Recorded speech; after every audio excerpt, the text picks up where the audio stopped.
Hello all, అందరూ ఎలా ఉన్నారు? Welcome to my channel. ఈరోజు మనం spicy and tasty and easy recipe అయిన వెజ్ పులావ్ అయితే ఎలా చేద్దామో చూసేద్దాం. వచ్చేయండి. మంచిగా ఆనియన్స్, టొమాటోస్, గ్రీన్ చిల్లీ అన్నీ కూడా మమ్మీ కట్ చేసి పెట్టుకుందనమాట. అన్నీ వేసేసుకొని కొంచెం ఆయిల్లో మిక్స్ చేసేసుకుంటుంది. అలా కొంచెంసేపు అయిపోయిన తర్వాత కొంచెం అలా మగ్గిపోతుంది కదా, ఆ తర్వాత కట్ చేసి పెట్టుకున్న క్యారెట్, బీట్రూట్, పొటాటో వేసుకుంటున్నాం అనమాట. అంటే యూజువల్లీ మనకి వెజ్ అంటే తినడానికి ఏమీ కూడా నచ్చదు యాక్చువల్లీ. సో ఇదైతే మంచిగా కొంచెం టేస్టీగా ఉంటుంది కాబట్టి తినేయచ్చు. యాక్చువల్గా అయితే మనకి వెజ్లో నచ్చేవంటూ పెద్దగా ఏమీ లేవు.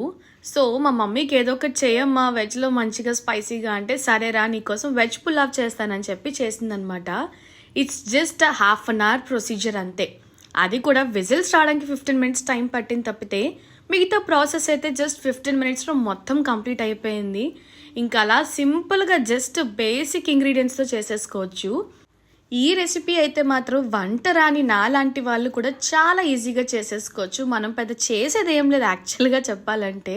ఇట్స్ డెడ్ ఈజీ రెసిపీ అని చెప్పొచ్చు. ఇంకా మొత్తం కావాల్సిన రైస్ అంతా వేసేసుకొని అంతా మొత్తం మిక్స్ చేసుకుంటున్నాం అనమాట. చూసారా, ప్రతిదీ అంటే ఆ గ్రేవీ అదంతా ఏదైతే ఉందో మనకి ఆల్రెడీ మిక్స్ చేసి పెట్టుకుందంతా మంచిగా రైస్లో కలిపేసుకోవాలి. ఆ తర్వాత సాల్ట్ వేసేసుకున్నాము, మనకి సరిపడా వేసుకోవచ్చు. దెన్ వీఆర్ యాడింగ్ వాటర్ అనమాట. సో ఏంటంటే మనం ఎంత రైస్ క్వాంటిటీ తీసుకుంటామో దాన్ని బట్టి వాటర్ మిక్స్ చేసుకోవాలి. మరీ మెత్తగా అయిపోతే రైస్ అస్సలు బాగోదు. సో దాన్ని బట్టి క్వాంటిటీ చూసుకొని వేసుకోండి. ఇంకా మొత్తం అయితే అలా మిక్స్ చేసేసి లాస్ట్లో ఫైనల్గా మాత్రం అలా నెయ్యి వేసేస్తుంది మా మమ్మీ. ఇంకా కొంచెం కొత్తిమీర కూడా పైన వేసేసుకున్నాం అనమాట. మొత్తం అలా బాగా మిక్స్ చేసుకొని కుక్కర్ పెట్టేశాము.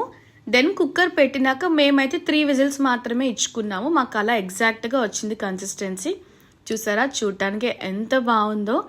ఇంకా అలా మంచిగా మొత్తం కింద నుంచి బాగా మిక్స్ చేసుకుంటున్నాం అనమాట. అంటే ఒక ఏదైనా మాడు అట్లా కింద ఉన్నా కూడా మనకి మిక్స్ అయిపోతుంది.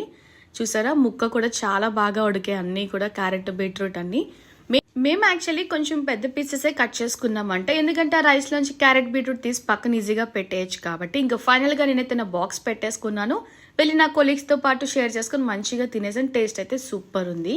Thank you for watching my channel. Love you all.